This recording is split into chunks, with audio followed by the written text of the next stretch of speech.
Good morning, friends. Yesterday we started on the chapter of motion.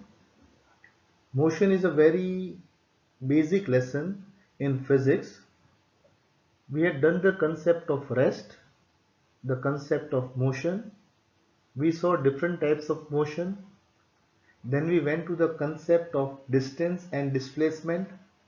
We talked about speed, average speed, and instantaneous speed. We talked about velocity, average velocity, and instantaneous velocity. And I had mentioned scalar and vector quantities also. Today we'll try to see in a little detail what are scalar and vector quantities. Okay, and we'll also understand the concept of acceleration. So I hope you have understood the concepts of yesterday because we intend to continue the concepts further today. So speed. The distance traveled by the body in unit time is called speed, and it is a scalar quantity. Why it is a scalar quantity? Because distance is a scalar quantity, even time is a scalar quantity. So distance upon time, speed is also a scalar quantity. What is a scalar quantity? That we'll do a little forward, but this is yesterday's revision.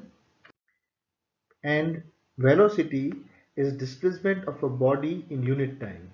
Now time is again a scalar quantity, but displacement is a vector quantity, which makes velocity a vector quantity. So now we shift our attention to speed and velocity. So what is speed? Distance traveled by an object per unit time is known as speed. The distance traveled by an object in a particular direction. So here we introduce the word direction. So vector has something to do with direction, is velocity.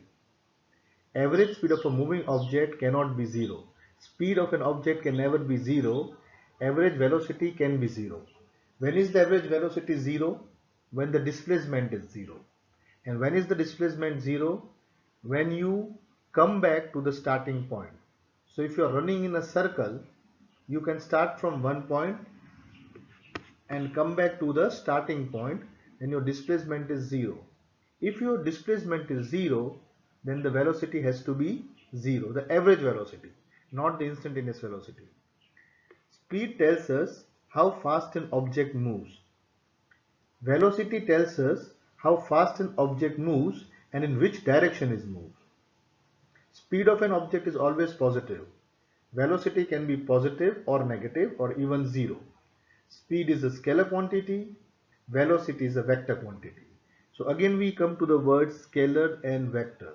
So now we'll try to understand what is a scalar quantity and what is a vector quantity and what is the importance of these quantities in physics. So let us define a scalar quantity. The physical quantity which can be expressed only in terms of magnitude is called a scalar quantity. Only in terms of magnitude. So for example, we have got mass, distance, speed. These are scalar quantities. Look, mass equal to 3.5 kg. So this is the magnitude. Now what does the magnitude have? The magnitude has a numerical value and a unit. So magnitude only has two things, a numerical value and a unit. So mass is 3.5 kg, distance is 50 meter, speed is 3 meter per second. These are only showing magnitude and no direction. So scalar quantity again, the physical quantity which can be expressed only in terms of magnitude is called a scalar quantity. And a vector quantity, the physical quantity which is expressed in terms of magnitude and direction. So in a vector quantity, the magnitude as well as the direction is very, very important. Now you will rarely come across numericals or conditions where we are going to use vectors, but still it is very, very important to understand what are vector quantities. Vector quantities are expressed in terms of magnitude and direction. Remember, magnitude and direction. For example, I told you displacement is a vector quantity, velocity is a vector quantity, acceleration, which we are going to do today, is also a vector quantity. Now how it is expressed, you can see it has a magnitude as well as a direction. So velocity is 3.5 meter per second east. So I'll give you a very small example. When you see at the airport, when a plane is landing and there is a breeze blowing or there is a wind, then the wind has got a direction. It is very important for the pilot to know in which direction the breeze is blowing and at what speed it is blowing. So that is given by a vector quantity. The pilot needs to know the velocity of the wind, the speed as well as the direction. Okay, and then the quantity is acceleration. I've written an example 5 meter per second square northwest. But again, acceleration we are just going to learn. But remember, velocity, acceleration and displacement are vector quantities. Now we'll go to understand the difference between scalar and vector quantities. So here I've done a very small chart with some arrows showing you, and I hope from this example you will understand what are scalar and vector quantities. So distance and displacement is the example I've taken here. Distance is a scalar quantity, displacement is a vector quantity. So distance is scalar means it is expressed only in magnitude, and vector displacement is a vector which is expressed in magnitude and direction. So in scalar, we can use simple mathematics, but in vector, you need to use vector mathematics. Now let us see this difference. Let us begin. A body is traveling from one point, say the initial point, 3 meter to the east or in one direction, and then again it travels 4 meter. So what is the total distance it has traveled? It has traveled 7 meters. Now look at the displacement. Here the direction is mentioned, 3 meter east and then 4 meter east. So it has traveled a distance displacement of 7 meter east. So here you can see the distance is 7 meter and even the displacement is 7 meter but in the east direction. Now taken the same example, first the body travels 3 meter to the east, the distance traveled, and then it changes the direction and goes 4 meter to the west. So what is the distance traveled? The length of the actual part traveled by the body. So the body is traveling 3 meter and then it is again traveling 4 meter. So the distance has still remained 7 meter. The magnitude has remained 7 meter. But now look at the vector part. The body first meant, this was the initial position of the body if you remember. This is the initial position and this is the final position. Yes, in both the cases. So the body first went 3 meter east and then it went 4 meter west. So if you look the initial position and the final position, what you can see, the body started from the red dot, it is almost reached equivalent to the blue dot. I have run it in different lines to show you, but the body is now here. So actually the body was traveling east and then it went west. So where is the body now? It is 1 meter west from our starting point. So this was a starting point, and if you see our body is 1 meter west from the starting point, or you can say minus 1 meter east. Now if this east is the positive direction, then this is negative direction, west is the negative. So we are 1 meter west or minus 1 meter east. So now I hope you got the difference between distance and displacement, scalar and vector. In scalar, we only look at the magnitude. 3 meter plus 4 meter gives us 7 meter, but here the direction 3 meter east and then 4 meter west will give us 1 meter west or minus 1 meter east. Now I took it further. Here again, look at the initial position of the body and the final position of the body. Okay, the body first traveled 4 meter, then it traveled 3 meter. So what is the total distance traveled? 4 plus 3, 7 meter. Very simple. But now here you can see the body first traveled from the initial position. It traveled 4 meter to the east. Then it changed the direction by 90 degree and traveled 3 meter to the north. So this is the final position. Now look at the red dot, initial position, blue dot, final position. So what is the displacement? The shortest distance. Using the Pythagoras theorem, you will find out. You know the Pythagoras theorem? Yes. So when 4 and 3 are at right angles, then the final hypotenuse is 5 meter. So if you look at the displacement of the body, it is 5 meter northeast. So this is an idea of scalar quantity and vector quantity. In scalar, only the magnitude is expressed. In a vector, we have got magnitude plus direction.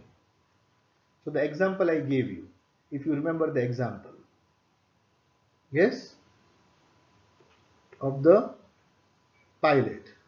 So if the plane is actually coming on the runway and the wind is blowing, say in this direction, and the plane, if it is traveling straight, the wind will slightly push the plane in this direction. So the pilot to land needs to know the direction of the wind. So I hope you have understood the difference between a scalar and a vector quantity. See it again. In distance, the direction is not very important. You go 3 meter and 4 meter. In all the three cases, the total distance you have traveled remains 7 meter. But in the case of displacement, the 3 meter and the 4 meter, when you keep changing directions, the magnitude is also changing and the direction is also changing. So this is a vector quantity, displacement is a vector quantity. So let us compare again. In the first case, displacement was 7 meter, distance was 7 meter and displacement was 7 meter east. In the second case, the distance is 7 meter still, but the displacement is 1 meter west or minus 1 meter east. In the third case, the distance again is 7 meter, but the displacement is 5 meter northeast. So this is the difference between scalar and a vector quantity. So now remember, temperature, mass, time, distance, speed are scalar quantities. Displacement, velocity, acceleration, force are all vector quantities. So now we'll move to the next part, that is acceleration, which we are going to do today, the topic for today. What is acceleration? Acceleration of a body or an object is defined as the change in velocity per unit time. I give you a small example. Suppose you are traveling on your bike, okay, and you see the speed of the bike is say 30 km an hour. So you are slowly going on your bike at 30 km an hour, and in front you spot your friend who is also going on a bike. Now you want to move along to your friend. So what do? You give the accelerator. As soon as you give the accelerator, what happens? Your velocity is now changing. So let us say you were going at 30 km an hour, and in 5 seconds your speed became 50 km per hour. Okay, now you can see here the difference is speed I am talking in 50 kilometer an hour and time I have taken in seconds. So here to calculate acceleration you will have to convert the units, but I just give you an example. So to make it simple, let us say you were traveling at the speed of 10 meter per second. You spot your friend, you increase your speed, here you give the accelerator, so your speed goes from 10 meter per second to 20 meter per second in 5 seconds. So how do we calculate the acceleration? So acceleration is change in velocity. You are going at 10, you reach 20. So the change is 20 minus 10, that is 10. How do you find the change? Change is final velocity minus initial velocity. And how much time you took? 5 seconds. So 10 upon 5 gives you 2 meter per second square. So acceleration is the rate of change of velocity. It is a vector quantity expressed as meter per second square. Now this is the derivation I was explaining about. Let the velocity of an object at time t equal to 0, when you just start to note down the time, let us call the initial velocity u.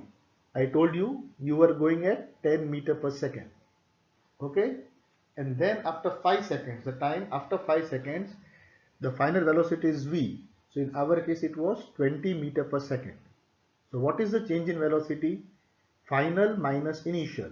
So 20 minus 10 is 10 meter per second. Now time taken was t minus 0. So we told 5 seconds. So 5 minus 0 is 5. So the acceleration is 20 minus 10 upon 5, or sorry, 20 minus 10 upon 5, or 10 upon 5 equal to 2 meter per second square. Okay, the formula we get, A, acceleration is v minus u upon t. So this is the formula for the acceleration, v minus u upon t. V is the final velocity, u is the initial velocity, and t is the time taken. You will get a better idea of acceleration when we'll do a few numericals in that regard. So this is the idea of acceleration. This is one more physical quantity we have learned.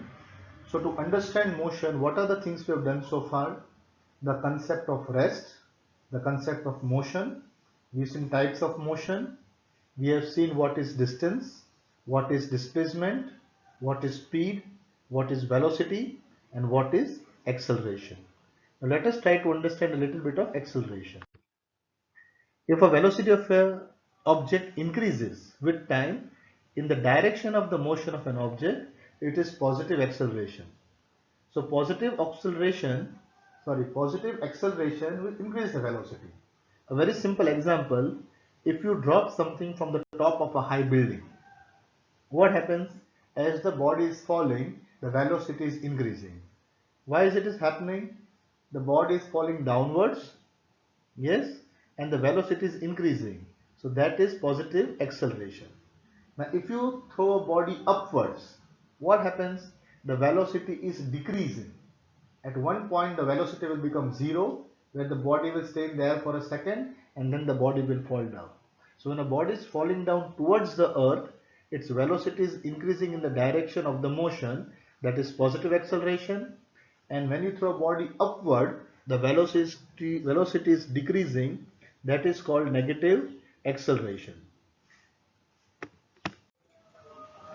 So acceleration of the object is positive if the direction is same. Acceleration is negative if the direction is opposite. So body falling down has positive acceleration and a body thrown upwards has got a negative acceleration. So now we have just got a little bit more. If the velocity of an object changes by an equal amount, in equal intervals of time, then it is called uniform acceleration. Means the velocity is changing from 5 meter per second to 10 meter per second in 1 second, from 10 meter per second to 15 meter per second in the next second, from 15 meter per second to 20 meter per second in the next second, then the acceleration is called uniform acceleration. If a velocity of an object changes by unequal amounts, then it is called non-uniform or variable acceleration. Okay, so this is the idea of acceleration, uniform and non-uniform. An object will slow down if acceleration and velocity are in opposite direction, but the object will speed up if both the velocity and acceleration of the object are negative. Now the last part is centripetal acceleration.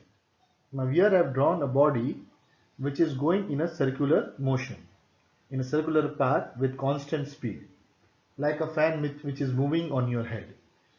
Now what you can notice here, the speed of the body is remaining constant.